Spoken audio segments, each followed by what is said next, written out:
Electric bikes are amazing bits of tech, but there are some myths and misunderstandings which can make them seem more confusing than they really are.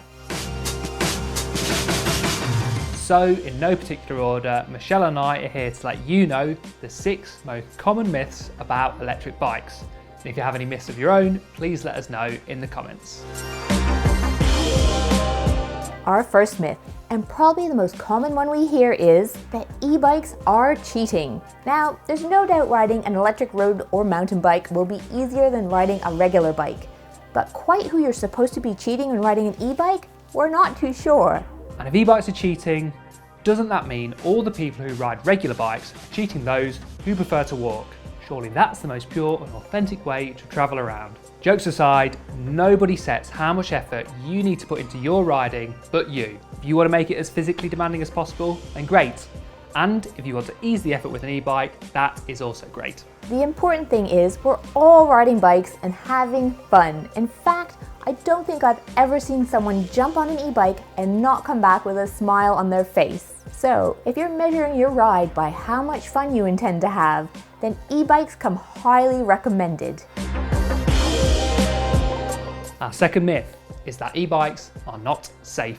E-bikes sold in the UK are built to EU regulations, and this makes them safe to ride even in the harshest of weather conditions. Some regulations deal with things like how fast they can go before the assist cuts out, which in the UK and Europe is 15.5 miles per hour, or when you stop pedaling. There are also limits set out for the motor. They can have a maximum continuous rated power of 250 watts. These things, along with how intuitive e-bikes are, make them as safe as a normal bike to ride. And the data backs this up. In the Netherlands, where there is a big uptake in their use, a study has shown that e-bike users were no more likely than conventional bicycle riders to be involved in a crash, which required admission to an emergency department. In fact, those who ride e-bikes report feeling safer in traffic, as they are better able to keep up with the traffic flow. The one thing to be cautious of is that most e-bikes are heavier than your average normal bike, so it's a good idea to be careful getting on and off the bike, especially when you first get it. Myth number 3, e-bikes are controlled by a throttle. This one isn't true, as the speed of an e-bike is controlled by your legs. While an e-bike will take much of the effort away from you, in order to make it go, you will still have to turn your legs a little bit. E-bikes have a sensor which detects when the bike is being pedalled. As soon as pedaling is detected, the motor kicks in and provides you with assist. How much assist that is will depend on the type of bike you have and how hard you're pedaling. The harder you pedal, the more assist you get, right up to the point the motor reaches its maximum speed. And, as you might have guessed, the assist will also cut out as soon as you stop pedaling. So this isn't like the throttle you'd find on something like a motorbike, where all you need to do is twist or press with your thumb to make it accelerate. The simplest way to think about it is pedal and go.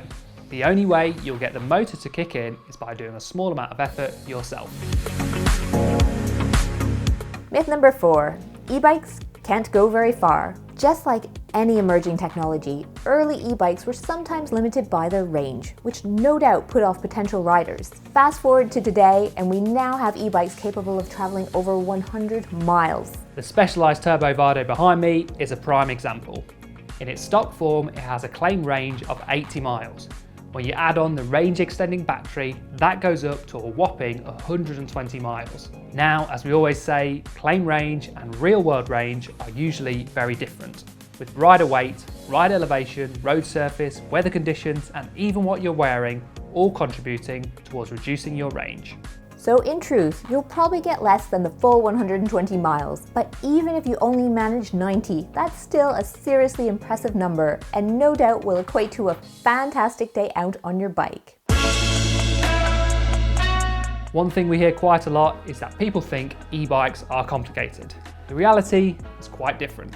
While the batteries and motors inside contain amazing technology, enabling you to go further than ever before, e-bikes are pretty simple and intuitive to use.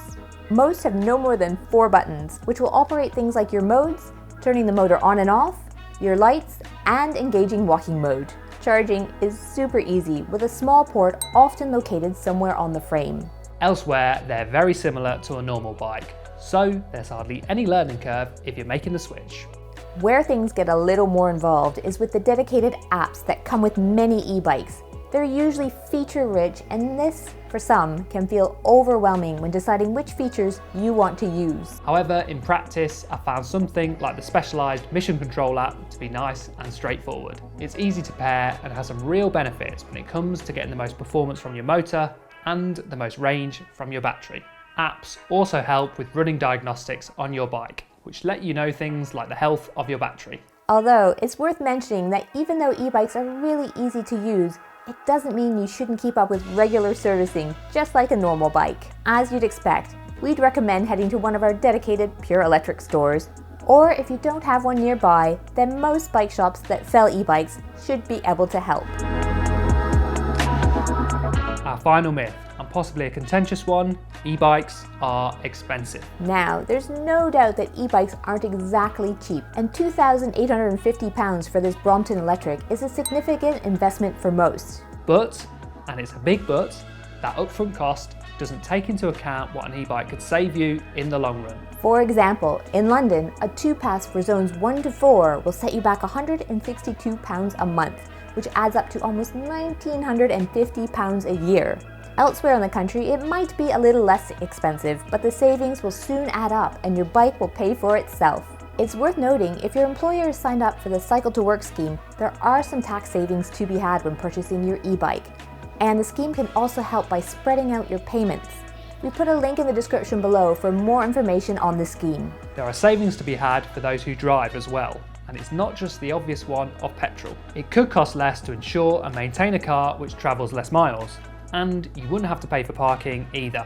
There are even bigger savings to be had if you're a 2 or more car household, and you're able to reduce the number of vehicles. Finally, getting out on a bike has amazing health benefits, both mental and physical ones, and good health is priceless.